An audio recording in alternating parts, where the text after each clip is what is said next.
तो आज हम लोग मौजूद हैं यहाँ भंवर सिंह कैंप पर, और यहाँ पर बीते दिनों अराउंड 3 सितंबर के आसपास, 2 या 3 सितंबर के आसपास यहाँ पर कई दुकानों पर, कई घरों के आगे नोटिस लगाया गया है डीडीए की तरफ से, ये बोलते हुए कि इनको मोहलत दी गई है 1 महीने की, कि यहाँ से जो अवैध करार दिए गए हैं घर या दुकानें, उनको यहाँ से खाली करना पड़ेगा, लोगों को मोहलत दी गई है। तो आज हम लोग मौजूद हैं इस कैंप के प्रधान जो हैं विजेंद्र सिंह जी, उनके साथ। तो यहाँ पर लोगों ने हमें बताया कि जो इन यहाँ के प्रधान हैं, उन्होंने एक याचिका दायर की है इसके अगेंस्ट में, और इन्होंने ही वकील कराया है, और ये अब कोर्ट में केस चल रहा है, और अभी फिलहाल के लिए इस पे डीडीए ने भी स्टे लगा दिया है। तो इसी के रिगार्डिंग आगे क्या कार्रवाई हो रही है और क्यों इस तरह का फैसला लिया गया है अभी हाल ही में, इस पर हम बात करेंगे और सर से। तो सर, मैं बस ये जानना चाहूंगा कि ये अचानक से आप लोग यहाँ पे, मेरे ख्याल से बहुत सालों से ये कैंप बना हुआ है, कब से ये कैंप? मैं आपको बता दूं, ये कैंप हमारा करीब 75-79 9 के आसपास का बना हुआ है। वैसे तो लोग यहाँ पे करीब 70 से के रहने वाले हैं, लेकिन हमारे जो प्रॉपर आईडी हम लोगों को बना है वो 79 में, यहाँ का प्रॉपर सबूत है हमारे पास। तो यहाँ पर जैसा कि आपने देखा, यहाँ पे लोगों के पास प्रॉपर कागजात हैं, लोगों के मीटर लगे हुए हैं, इलेक्ट्रिसिटी का बिल आता होगा दिल्ली सरकार की तरफ से। तो अचानक से एकदम से इतने सालों बाद कैसे डीडीए का ये नोटिस, इसको कैसे एक्सप्लेन हाँ, करेंगे? देखिए यहाँ पे सरकार की जो सारी सुविधाएं मुहैया हैं, और सभी लोग बड़े अच्छे ऐसे आराम से रहना, कोई दिक्कत नहीं है यहाँ पे। और सबसे अच्छा हमारा क्षेत्र और कैंप भी हमारा सबसे अच्छा है। दिक्कत क्या हुआ कि हमारे पास में बसंत विहार कॉलोनी रहती है, जिससे में वीआईपी लोग रहते हैं और वो बिल्कुल टच में है। तो हमारे कैंप की जब संख्या बढ़ी तो लोगों की कुछ एक्टिविटियां बढ़ी, प्रोग्रेस करने लगे, घर अपना अच्छा बना लिया, गाड़ी घोड़ा की सुविधा भी कर ली, क्योंकि समय बदलता है तो लोग बदलते हैं। तो उन लोगों ने, सामने कॉलोनी वालों ने, 2-3 घर रहे हमारी गली में, उन्होंने केस दायर कर दिया हमारे क्लस्टर के खिलाफ कि ये लोग यहाँ पे अनऑथराइज तरीके से बसे हुए हैं और बहुत गंदगी फैलाते हैं, और अनऑथराइज इंक्रोचमेंट यानी बिल्डिंगें बना रहे हैं, बहुत सारे एलिगेशन लगाकर इन्होंने केस दायर कर दिया कोर्ट के अंदर, जिसकी 2017 में तारीख पड़ी थी और हमें नोटिस मिला था। उस टाइम जब नोटिस मिला तो हमें पुलिस ने बोला कि आपको खाली करने का आदेश हो रहा है और आप इसको खाली कर दीजिए। पुलिस के साथ मीटिंग हुई तो हमने उनसे रिक्वेस्ट करी कि ऐसे अचानक से क्यों हुआ। तो ये बड़ी चालाकी से इन कोठी वालों ने अ, हमारे क्षेत्र को कभी पार्टी नहीं बनाया, और इन्होंने उनको पार्टी बनाए जो सरकार की जो डिपार्टमेंट हैं, जो डूसिप के आधार पर यहाँ पे सुविधा मुहैया कराते हैं। जैसे डीडीए को पार्टी बनाया, यहाँ पे दिल्ली पुलिस को बनाया, एमसीडी को बनाया, सारे जो दिल्ली जल बोर्ड को बनाया, वन विभाग को बनाया, पर्यावरण मंत्रालय, सबको बना करके इन्होंने केस डाल दिया, और वो कब इन्होंने अपने ऊपर पास कर लिया कोई पता नहीं चल पाया। तो जहाँ तक सर मुझे मालूम हुआ है कि यहाँ पर बहुत सारे लोग हैं जो ये कोठियाँ वगैरह इन्हीं में जाकर काम करते हैं, एज डोमेस्टिक वर्कर्स, हेल्प का काम, बाकी काम भी करते हैं। तो मतलब इस कैंप के लोगों से भी बहुत सारी चीजें वहां पे चल रही हैं, उसके बाद भी इस तरह का रवैया। और जिन लोगों को खाली करने को बोला गया, क्या उनको सरकार ने कुछ बोला है कि इसके बदले आपको कहीं पे जगह मुहैया कराई जाएगी, या कोई रिहैबिलिटेशन कॉम्पनसेशन का कुछ दिया है इन्होंने? मैं पहली बात तो बता दूंगा, जो बसंत विहार में कॉलोनी है जिसमें हमारे क्लस्टर के लगभग लोग ज़्यादातर उनके घरों में काम करते हैं, तो सारे बसंत विहार वाले ऐसे नहीं है कि जो हमारे खिलाफ हैं। 2-4 आदमियों ने हमारे खिलाफ पिटीशन डाली है, तो वो गलत है। और दूसरा बात, 2019 में हमारे अंग्रेज जो कोठी वालों ने केस जीत लिया था, तो उसमें जज साहब के उसमें आर्डर में लिखा हुआ था रूल एंड रेगुलेशन के आधार पे इनको यहाँ से शिफ्ट किया जाए। तो डीडीए ने उसी रूल के आधार पे हमें शिफ्ट करने के लिए यहाँ पे हमारी पूरी तैयारी कर ली है, और उसमें हमें कोई इतराज भी नहीं था। जब हमें कहीं मिलेगा तो हम हटेंगे, कोई दिक्कत नहीं है। फिर अचानक से क्या होता है कि डीडीए वाला नोटिस लगा देते हैं 28 अगस्त को, और कहते हैं भाई इसको खाली कर दो। अब नोटिस तो लगा, लेकिन लोग पूरी जानकारी नहीं मिलाई और हड़कम मच गया पूरा कैंप खाली करने का। और 28 अगस्त को नोटिस लग रहा है, और 9 तारीख को आपने 9 तारीख तक खाली करना है, 12-13 तारीख को डिमोशन होना है। तो आपको खाली 10-15 दिन का टाइम दिया टाइम गया? दिया। तो हम लोग समझ नहीं पाए थे क्या है क्या नहीं है। जब बाद में नोटिस ठीक से पढ़ा तो पता चला कि इन्होंने कॉमर्शियल पे एक्शन लिया है। फिर उससे पहले हम अपने क्षेत्रीय विधायक जी के पास गए थे, जो हमारे क्षेत्र के विधायक हैं अनिल कुमार शर्मा जी। उनसे मीटिंग हुई और उन्होंने हमारे को अच्छा आश्वासन दिया। उसके बाद उन्होंने हमारी सांसद हैं क्षेत्र की मासी स्वराज जी, हमारी दीदी, उनसे भी मीटिंग कराई, उन्होंने भी हमारी बात सुनी और उसके बाद सीएम साहब से भी उन्होंने बातचीत की। तब उन्होंने क्लियर बताया कि ये जो एक्शन है ना, थोड़ा सा कॉमर्शियल एक्टिविटी है उनके ऊपर ले रहे हैं, रेजिडेंस पे नहीं है। लेकिन फिर भी उन्होंने हमारे लिए अपने खर्चे पे, हमारे क्षेत्र के विधायक हैं, उन्होंने अपने खर्चे पे हाई कोर्ट में एक वकील साहब तैयार किए और पूरे तरीके से पिटिशन डाली गई। और जब पिटिशन डाली गई तो वहाँ हमारे वकील साहब ने बात रखी, तो डीडे के वकील ने कहा कि हम जो है ना रेजिडेंस को नहीं हटा रहे हैं, हम सिर्फ उनको बता रहे हैं जो कॉमर्शियल एक्टिविटी करते हैं। तो सर जे कॉलोनी में क्या कॉमर्शियल, छोटी मोटी एक्टिविटी होती है। बोले नहीं, हम जो भी है हमारे चिन्हित कर रखा है, हम उसको हटाएंगे। तो ये जो कॉमर्शियल पे अभी भी वो चल रहा है सिस्टम। तो अभी कहाँ पर जो करंट स्टेटस है वो अभी कहाँ फंसा हुआ है, अभी किस मतलब किस लेवल पर अभी बात हो रखी है ये, कि वो जो कमर्शियल वाले हैं उन पे अब एक्शन लिया जाएगा? जैसे मैंने कुछ लोगों से बात की तो उन्होंने कहा कि 11 नवंबर नवंबर में कोई तारीख, 27 नवंबर 27 को नवंबर रेजिडेंस, जो हमारे रेजिडेंशियल जो लोग हैं, उनके लिए हमारे वकील साहब को तारीख मिली 27 नवंबर का, आप पूरी तरह से तैयारी करके आइए, फिर आपकी बात सुनी जाएगी, पार्टी बनी है। तो वो तो रेजिडेंस के ऊपर है। अभी जो चल रहा है कॉमर्शियल पर, कॉमर्शियल में जो दुकानें, छोटी छोटी दुकानें, उन पर एक्शन लेने की डीडीए बात कर रही है। तो लेकिन हम उसके लिए भी कोर्ट में गए हैं, तो उन्होंने उसमें टाइम है हमारा 24 तारीख का। 24 तारीख को फिर दोबारा से मैं कोर्ट में डीडे के कोर्ट में हेयरिंग है, उसके बाद क्लियर हो पाएगा इस पर एक्शन होगा या नहीं भी होगा।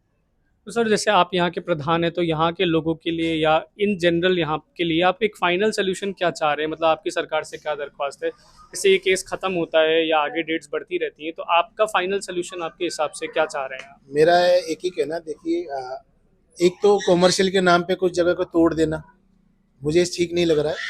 जब हटाना ही है तो आप हटाइए, कोई दिक्कत नहीं। आपका मास्टर प्लान 2015 का है, सरकार से मैं अनुरोध करूंगा, 2015 का मास्टर प्लान है तो 2015 में हमें डिविटेशन कर देना चाहिए। उन्होंने नहीं किया, ये हमारी गलती तो नहीं है। अब 2025 में आप 10 साल के बाद आप कर रहे हो। अब 2015 से लेकर 2025 के बीच में जो जनसंख्या बढ़ी है वो कहाँ जाएगी? तो ये पहले नंबर में ये अनुरोध सरकार से तो यही मांग करूंगा, हमारी क्लस्टर को सबसे पहले यहीं बसाया जाए। दूसरी बात, अगर आपने शिफ्ट करना है तो अपने मास्टर प्लान में चेंज करें, 2025 का मास्टर प्लान लाएं और उसके तहत हमारा जो सिस्टम बनता है हमें चेंज करें। उसके कारण है मैं बताऊँ आपको कि 2014-2015 में मेरे बच्चों की शादी हुई, 4 बच्चों की शादी, बेटियां थी तो बेटियां तो अपने घर चली गई। अब बेटे की शादी होके आई, अब बेटों पे 2-2 बच्चे हो गए, 3-3 बच्चे हो गए। अब आज के टाइम पे दोनों के अलग अलग परिवार बन गए, अब दोनों परिवार अलग अलग रहते हैं। अब यहाँ मास्टर प्लान के तहत अगर मिलता है तो सिंगल पर्सन मुझे अकेले को मिलेगा, और जब मुझे अकेले को मिलेगा तो मेरे बहू है, बेटे हैं, पोते हैं, नाती, वो कहाँ रहेंगे? वो तो बेघर हो गए। तो मैं सरकार से और जो भी हमारे मेरी बात सुन रहे सभी पार्ट से और जिन कोठी वालों से भी अनुरोध करूंगा कि वो हम लोगों पे रहम करें और हमारे जो अच्छे बच्चों का जीवन यापन हो रहा था, आज हम जिस तरह से झुग्गी से उठ करके आज थोड़ी सी छत बनाई है, तो हमारी छत को ना हटाएं। क्यों? हम आप सेटल हुए कि कुछ करें, बढ़ने की तरकीब कर रहे हैं, और आज हमारा डिमोशन हो जाता है। 2015 के मास्टर प्लान के तहत एक मकान मुझे मिल भी जाता है तो मेरा क्या प्रोग्रेस हुआ? मैं तो वहीं पहुंच गया जहाँ पहले था, मेरे बच्चे और नीचे चले जाएंगे। तो मैं यही मांग करूंगा आपके चैनल के माध्यम से कि सरकार भी ध्यान दे और जो हमारे पीछे पिटीशन डाली है वो भी ध्यान दें। और हमें ज़्यादा से ज़्यादा एक चीज़ और भी कहना चाहूँगा, सरकार या डीडीए कोई भी डिपार्टमेंट है, जिस जमीन इस देश के अंदर सारी जमीनें रिज की थी ज़्यादा से ज़्यादा, डीडीए जब बना, जब रिज की सारे जंगल थे और डीडीए बना, तो डीडीए ने जब सारे जंगल थे, जंगल में ये दिल्ली का इतना बड़ा विस्तार हुआ है, जितने बड़े मास्टर प्लान के तहत में इन्होंने हमारे बसंत विहार जिस एरिया को रिज कहते हैं, रिज के अंदर ही बसंत कुंज के अंदर चले जाइए, कम से कम मॉल जो बने हुए हैं, कितनी ज़मीन में बने हुए हैं, वहाँ कितने स्कूल बनाए गए हैं, कितने ऑफिसें बनाई गई हैं। वो रिज की ज़मीन को उन्होंने अपने फायदे के लिए तो ट्रांसफर कर लिया, उसको कंपनी को बेच के उनको बिल्डिंग बना दी। और जब हम लोगों की बारी आती है तो ये कह दिया जाता है कि झुग्गी झोपड़ियों के लिए यहाँ नहीं बसा सकते, क्यों रिच है। ऐसा क्यों, ये दोहरी नीति क्यों? हर डीडीए को या सरकार को फायदा होता है तो वो जमीन को बेच के अच्छा कमा लेती है। जब गरीब को फायदे की बात आती है तो उसको शिफ्ट करने की बात आ जाती है, और शिफ्ट भी ऐसी जगह करा जाता है कि उसको जाके नया जीवन शुरू करना पड़ता है। ये बड़े दुख की बात है। सरकार हमारी बात को सुने, और हमारे क्षेत्र के जो विधायक हैं उन्होंने तो हमारी बात अच्छी तरह से सुनी और हमारे कदम पे कदम चल रहे हैं। हमारी सीएम साहब ने भी हमें आश्वासन दिया कि हम आपको कुछ होने नहीं देंगे, लेकिन उस आश्वासन के साथ साथ जो मैंने आज बात कही है उन पर भी गौर करें, हमें यहाँ से ना हटाया जाए। क्योंकि अगर ये परिवार हटते हैं तो कम से कम मैं अकेला ही नहीं, 1000 लोग यहाँ रहते हैं, और 1000 के साथ उनके बच्चे परिवार जुड़ा हुआ है। उन सबका जो करियर है, भविष्य है, वो एकदम 20 साल पीछे जाएगा। जो बच्चा आज अच्छे स्कूल में पढ़ रहा है, यहाँ से हटने के बाद हमें स्कूल तो मिलेगा नहीं, वो बच्चा फिर सरकारी में जाएगा, उसका भविष्य फिर वहीं बेकार हो रहा है। तो मैं आपके चैनल के माध्यम से कहूँगा इस पर ध्यान दे, सरकार भी दे, और जिन्होंने पिटीशन डाली वो भी दे, और डीडीए भी ध्यान दे, और हमें जो है ना बर्बाद ना करे, बस मैं यही कहूँगा। तो यहाँ पर हम लोग भवर सिंह कैंप में मौजूद हैं। यहाँ पर अभी हम लोगों ने इनके प्रधान से बात की है कि जो डीडीए के नोटिस लगे हैं यहाँ पर लोगों को कि अनऑथराइज लोगों को खाली करना है, उसके सिलसिले में केस क्या चल रहा है, अगली तारीख क्या है, हमने प्रधान जी से बात कर ली है। अब एक बार हम लोग उन दुकानों पर हैं जहाँ पर ये नोटिस बाहर लगे हैं। अभी हम आपको दिखाएंगे, बाहर ये नोटिस भी लगा है। तो जिनकी ये दुकान है उनसे हम एक बार बात कर लेते हैं कि ये जो नोटिस है वो इस समय क्यों आया है और कितने साल से लोग यहाँ पर हैं, मौजूद हैं, और उसके बाद अचानक से एकदम से ये बीते दिनों नोटिस कैसे आया है। तो सर आप यहाँ पर कब से रह रहे हैं? आप यहाँ पर मेरे 35 साल हो गए हैं। 35 साल से आप रह रहे हैं, और ये नोटिस वगैरह जो है ये पहली बार आया है, इससे पहले? पहली बार ये आया है, पहले नहीं आया था। तो आपको क्या लगता है किस वजह से ये आया डीडीए की तरफ? ये कह रहा है डीडीए की जमीन है ये। जब थी यहाँ पे कुछ भी नहीं था, यहाँ पे तो बंजर जमीन पड़ी थी, पहाड़ थे यहाँ तो इधर उधर। लोगों ने साफ सफाई करके समतल करके थोड़ा रहने का बनाया था। ये ऐसे तो 50-60 साल पुराना है कैंप, 50 साल पुराना तो है। आपके पास यहाँ के पूरे कागज वगैरह भी होंगे, आपके पास अपने आईडी आधार डॉक्यूमेंट? कार्ड भी है, राशन कार्ड भी है, पहचान पत्र भी है, बिजली का बिल भी है हमारे पास में, इसके एमसीडी के चालान भी है। तो ये किस मतलब किस बिना पर ये लोग फिर इसको अवैध बता रहे हैं? गवर्नमेंट की जगह खाली करो इसको, ये कहते हैं।